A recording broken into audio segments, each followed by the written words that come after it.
स्वागत है आपका द हॉन्टेड डायरी में, जहां हर पन्ना छुपाई बैठा है रहस्य, खौफ और सिहरन से भरी कहानियां। सावधान रहिए, क्योंकि ये कहानियां आपको अंधेरे की उस दुनिया में ले जाएंगी जहां से लौटना आसान नहीं। भंवर के टूटते ही अर्जुन का शरीर माया की बाहों में गिरा, लेकिन उसकी आत्मा बाहर निकल गई।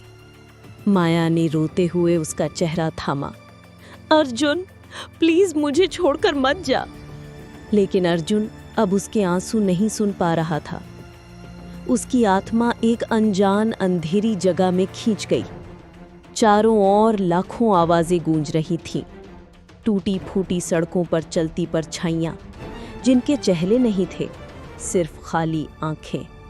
हर आत्मा एक ही चीख बोल रही थी, हमें मुक्त कर, हमें मुक्त कर। अर्जुन ने कांपते हुए कहा, तुम सब इस रोड में फंसी आत्माएं हो, है ना? एक बूढ़ी औरत की परछाई आगे आई। हाँ, हमें बलि चढ़ाया गया, धोखा दिया गया। हमारी मुक्ति तेरे हाथ में है। अचानक आग का तूफान उठा और वही विशाल दानव प्रकट हुआ। उसकी आवाज पूरी दुनिया हिला रही थी। अर्जुन, तू सोच रहा है कि इन आत्माओं को बचा लेगा? याद रख, तू यहाँ आया है अपनी माया को बचाने। अगर तू इन आत्माओं को मुक्त करेगा तो तुझे माया को खोना पड़ेगा। अर्जुन की आंखें लाल हो गईं। झूठ! अगर इनकी मुक्ति ही रोड के श्राप को तोड़ सकती है तो माया भी बचेगी। तू बस मुझे डराना चाहता है। दानव गरजा। तो आ कर सौदा, एक जान के बदले एक मुक्ति। हर आत्मा को छुड़ाने के लिए तुझे अपना टुकड़ा छोड़ना होगा। दानव ने पहला सौदा रखा, तेरी हंसी। अगर तू इसे छोड़ दे तो पहली आत्मा मुक्त होगी। अर्जुन ने बिना सोचे कहा, ठीक है, मेरी हंसी ले जा। अचानक अर्जुन के भीतर से उसके मुस्कुराने की शक्ति गायब हो गई। उसके चेहरे पर हमेशा के लिए गम उतर आया। लेकिन एक परछाई रोशनी बनकर मुक्त हो गई। दूसरी आत्मा आगे आई। दानव बोला, अब तेरी यादें, माया से मिलने से पहले की सारी यादें, अगर इन्हें छोड़ देगा तो ये आत्मा आजाद होगी। अर्जुन कांप गया, लेकिन उसने सिर झुका दिया। ठीक है, मेरी सारी पुरानी यादें ले ले। तुरंत उसके मन से बचपन, परिवार और दोस्त सब धुंधले हो गए। लेकिन दूसरी आत्मा भी आजाद हो गई। उधर वास्तविक दुनिया में माया ने अर्जुन का निश्चल शरीर हिलाया। उसकी आवाज कांप रही थी। अर्जुन, मैं जानती हूँ तू कहीं लड़ रहा है, लेकिन प्लीज मुझे अकेला मत छोड़।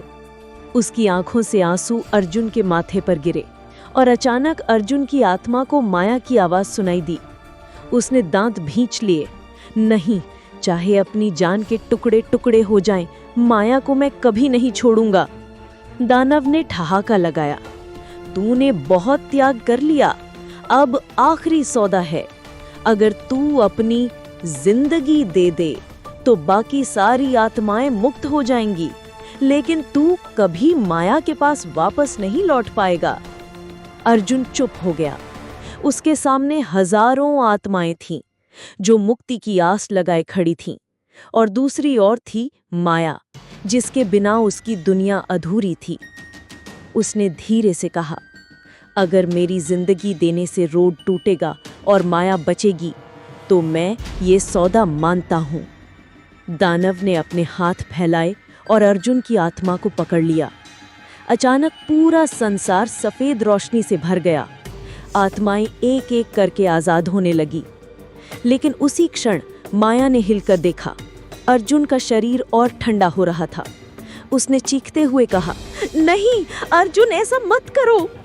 दानव की गूंजती आवाज आई, अब तय होगा, प्यार का बलिदान सच्चा है या अधूरा।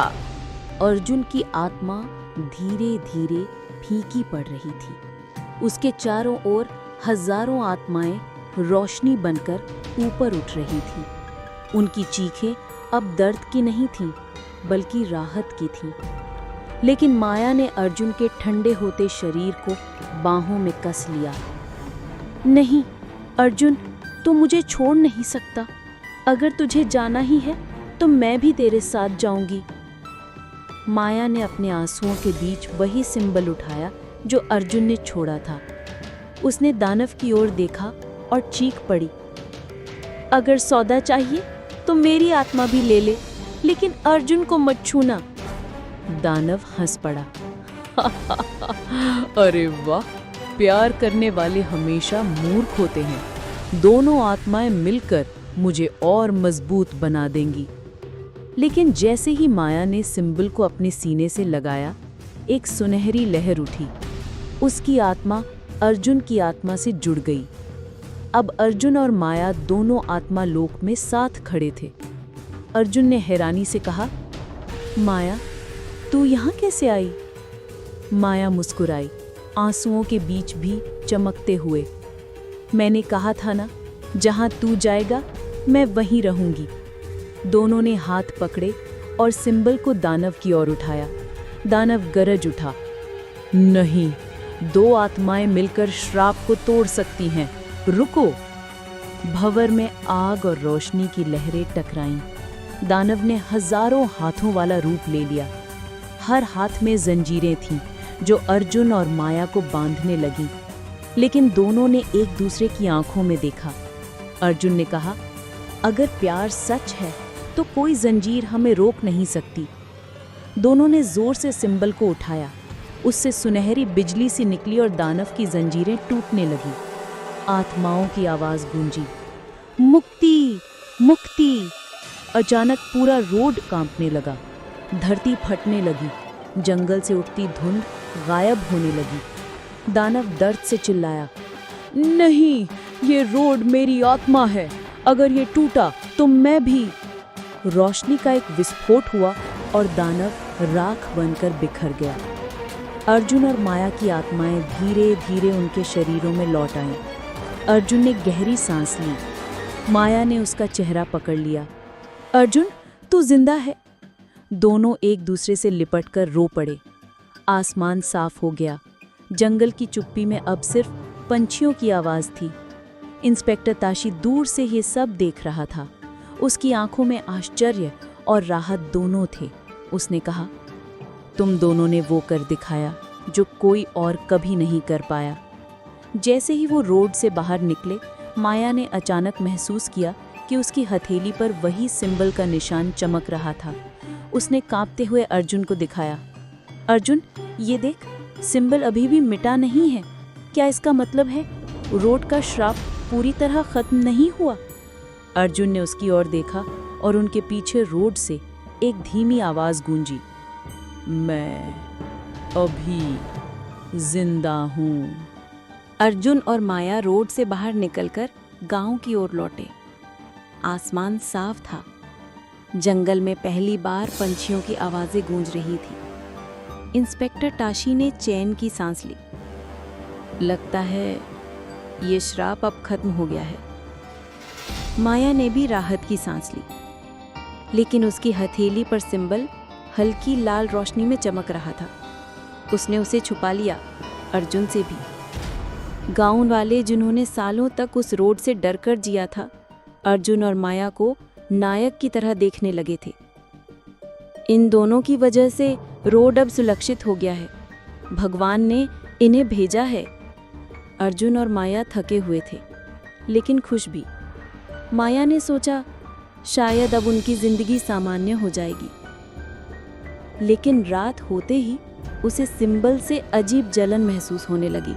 उस रात माया को सपना आया। वो उसी रोड पर खड़ी थी। आसपास वही आत्माएं थी, लेकिन इस बार वे मुक्त नहीं लग रही थी। उनके चेहरे गुस्से से भरे हुए थे। एक आवाज आई, तूने हमें अधूरा छोड़ा। दानव तो मरा, लेकिन रोड जिंदा है। अब तू रोड का हिस्सा है। माया ने डरकर अर्जुन का नाम पुकारा, लेकिन रोड की मिट्टी ने उसके पैरों को जकड़ लिया। उसके हाथ पर सिंबल जलने लगा। सुबह जब वो उठी तो उसका हाथ लाल निशानों से भरा था।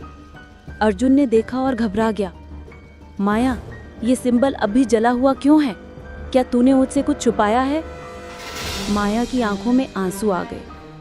अर्जुन, मुझे लगता है मैं रोड का हिस्सा बन रही हूँ। हर रात वो आत्माएं मुझे बुलाती हैं। अर्जुन हक्का बक्का रह गया। नहीं माया, मैं तुझे खोने नहीं दूंगा। इंस्पेक्टर ताशी चुपचाप दोनों की बातें सुन रहा था। उसने गंभीर स्वर में कहा, मैंने पहले ही कहा था, ये रोड सिर्फ दानव का श्राप नहीं था, ये एक जिंदा सत्ता है। दानव मरा, लेकिन रोड को पूरी तरह मिटाना अभी बाकी है। अर्जुन ने झुल्ला कर पूछा, तो इसका मतलब माया खतरे में है? ताशी ने सिर झुका लिया। हाँ, सिंबल उसके शरीर पर उभर आया है। इसका मतलब रोड ने उसे चुना है अगला माध्यम बनने के लिए। अगले कुछ दिनों में माया का व्यवहार बदलने लगा। कभी कभी उसकी आंखें लाल चमक उठती, कभी वो अकेले ही रोड की ओर निकल पड़ती। अर्जुन उसे रोकता तो वो चीख पड़ती, मुझे जाने दे, वो मुझे बुला रहे हैं। अर्जुन ने डरकर उसका हाथ पकड़ लिया। माया, ये तू नहीं है, ये रोड तुझसे खेल रहा है। लेकिन माया के होठों से एक और आवाज निकली, जल्दी ही मैं रोड बन जाऊंगी। उस रात अर्जुन ने माया को कसकर बाहों में लिया ताकि वो रोड की ओर ना जाए। लेकिन आधी रात को उसकी हथेली से सिंबल उठकर पूरे कमरे की दीवारों पर फैल गया। दीवारें दरारों से भर गईं और उनमें से वही आत्माओं की चीखें निकलने लगी। अर्जुन चीख उठा, हे भगवान, इसका मतलब रोड हमारे साथ गांव तक आ गया है। माया की आंखें धीरे धीरे बंद हुईं और उसकी आवाज दानव जैसी गूंज उठी, अब रोड मैं हूँ। ये थी द हॉन्टेड डायरी की आज की दास्तान। अगर हिम्मत है तो अगली कड़ी में भी हमारे साथ अंधेरे का सामना कीजिए। कहानी पसंद आई हो तो चैनल को सब्सक्राइब करना ना भूलें, क्योंकि डर अभी और भी बाकी है।